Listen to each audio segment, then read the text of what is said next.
জিরেটা আমার শুকনো খোলায় ভেজে নিতে হবে।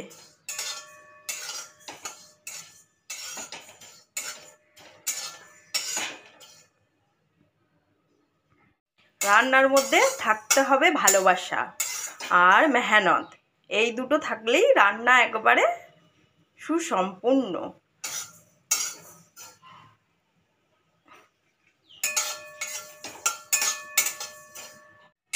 জিরেটা আমার শুকনো খোলায় ভাজা হয়ে গিয়েছে। দিয়ে দিতে হবে কড়াইয়ে সরষের তেল।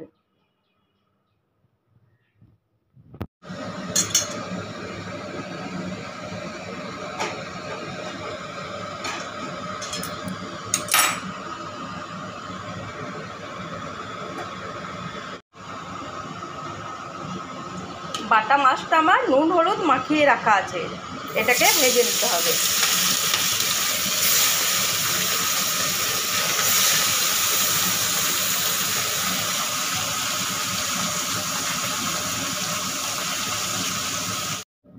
মাছটা আমার উল্টে পাল্টে ভেজে নিতে হবে।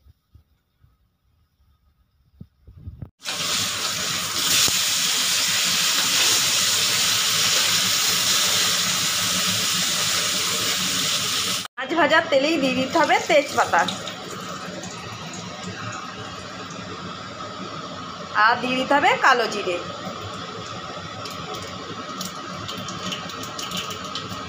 দিয়ে দিতে হবে অল্প চিনি,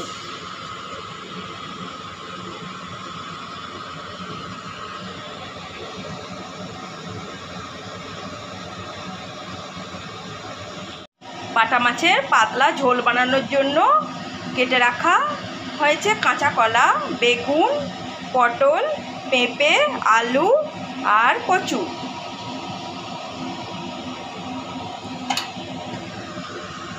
ফোড়নটা আমার ভাজা ভাজা হয়েছে, দিয়ে দিতে হবে আলু,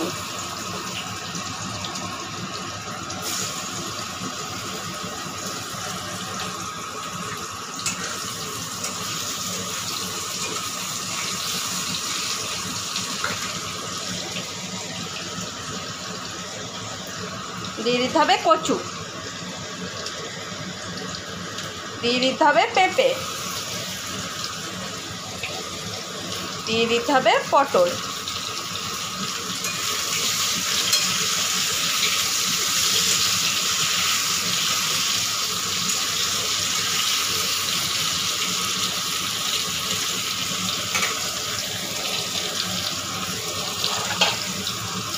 দিয়ে দিতে হবে একটা ঢাকা।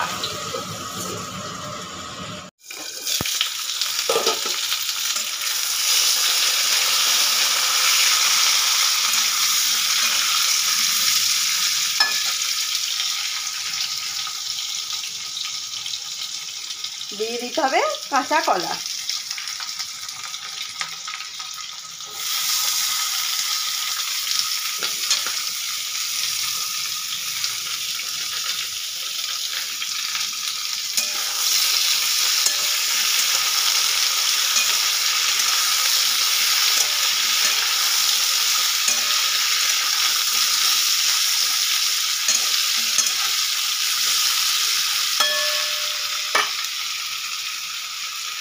দিয়ে দিতে হবে একটা ফের ঢাকা, দিয়ে পিষে নিতে হবে ভাজা জিরে,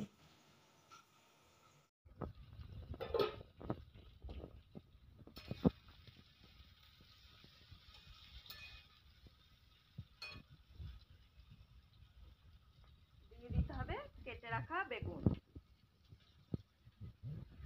গ্যাস কমিয়ে কমিয়ে ঢাকা দিয়ে দিয়ে ভালো করে সবজিগুলা ভেজে নিতে হবে।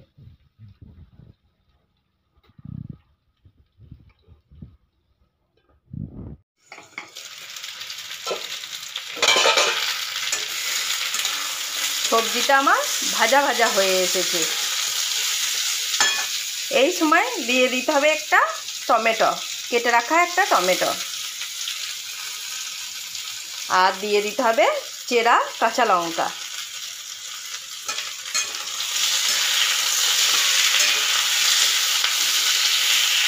হবে স্বাদ অনুযায়ী নুন,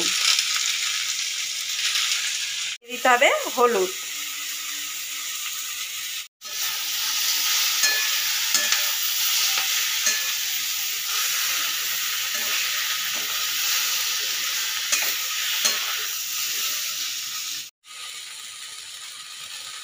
সবজিটা আমার ভাজা ভাজা হয়ে গিয়েছে। দিয়ে দিতে হবে গরম জল।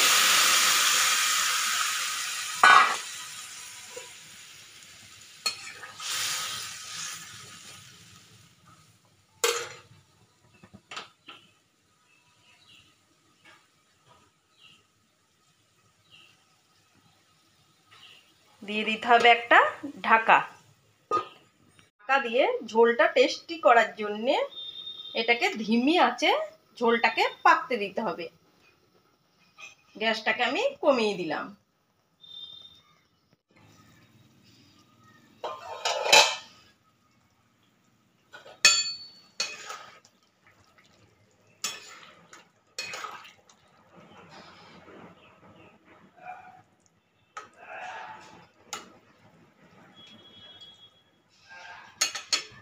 সবজি আমার সেদ্ধ হয়ে এসেছে।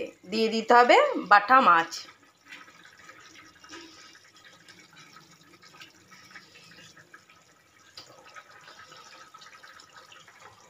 ফের দিয়ে দিতে হবে একটা ঢাকা।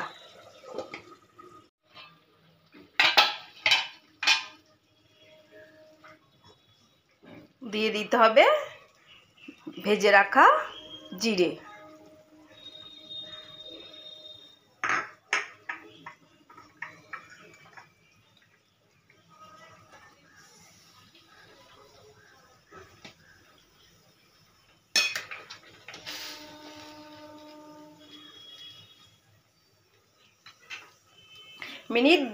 মিনিট দুয়েক এইভাবেই ফোটালেই রেডি হয়ে যাবে বাটা মাছ দিয়ে সবজির ঝোল।